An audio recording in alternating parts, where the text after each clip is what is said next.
Hello बच्चों, तो कैसा रहा आपका पेपर साइंस। आपका जो क्वेश्चन पेपर है वो मेरे हाथ में है। तो मैंने जिस तरह देखा ये सवाल को, इतना हार्ड नहीं था, इजी था। और जो मैंने क्लास में पढ़ाया था उसी में से लगभग 100% सवाल है उसी में से बना होगा। और सुबह ही मैंने आपको बोला और क्लास में जो आपको बोलता रहा कि सेवा का औकात ही नहीं होगा कि ऐसा सवाल बनाए कि हमारे पढ़ने से नहीं आया। तो जो पढ़ा था उसी में से आया। कुछ ऐसा भी सवाल आपको मिलेगा जो मैंने क्लास में बताया था, डिट्टो यहाँ पे पेस्ट किया गया, ऐसा भी सवाल आपको मिलेगा। तो आप लोगों का ये एमसीक्यू का जो आंसर की है वो हम रेडी कर रहे हैं। तो रेडी करते वक्त एक सवाल मेरे को देखा, उसमें जो जितना भी मतलब ऑप्शंस है उस ऑप्शंस को थोड़ा बहुत मुझे लग रहा है कि वो करेक्ट नहीं है।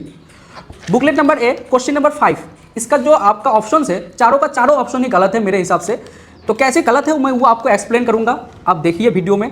ये जो सवाल है क्वेश्चन नंबर 5 बुकलेट नंबर 1 का सवाल क्या है, when dilute sulphuric acid is added to a solid X and a gas Y is formed along with the formation of salt and the solids, what could be X and Y। इसमें बताया गया कि अगर dilute sulphuric acid को X से मिलाएगा, X क्या है इसमें सॉलिड, तो Y गैस फॉर्म होंगे, साथ ही उसका सॉल्ट भी बनेंगे। तो ऑप्शन में क्या दिया हुआ देखो, X क्या है हाइड्रोक्लोरिक एसिड। सबसे पहले हाइड्रोक्लोरिक एसिड तो सॉलिड नहीं है, और यहाँ क्वेश्चन में क्या है X क्या होगा सॉलिड, लेकिन हाइड्रोक्लोरिक एसिड तो सॉलिड नहीं होता। तो उस हिसाब से ये ऑप्शन ए जो है ये गलत है।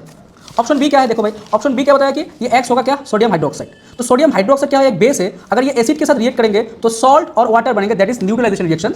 तो उस हिसाब से ये Y जो है ये वाटर होना चाहिए था, तो ये भी गलत है उस हिसाब से। अगर देखा जाए ऑप्शन सी मतलब वापस से क्या आया, हाइड्रोक्लोरिक एसिड आया, और हाइड्रोक्लोरिक एसिड जो है वो सॉलिड नहीं होता, तो उस हिसाब से ये वाला ऑप्शन भी गलत है।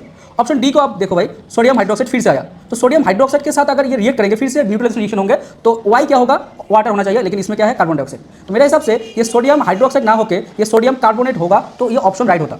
तो अब क्वेश्चन नंबर 5 का जितने भी ऑप्शन है मेरे हिसाब से एक भी ऑप्शन राइट नहीं है, तो उस हिसाब से इस क्वेश्चन का आपको मार्क मिलना चाहिए। अगर मेरे से कोई गलती हुआ तो आप कमेंट में बता सकते हैं, और हमारा जो आंसर की है वो टेलीग्राम चैनल पे मिल जाएंगे, आप वहाँ से डाउनलोड कर सकते हैं। बस इतना ही आप लोगों को बताना था। तो थैंक यू।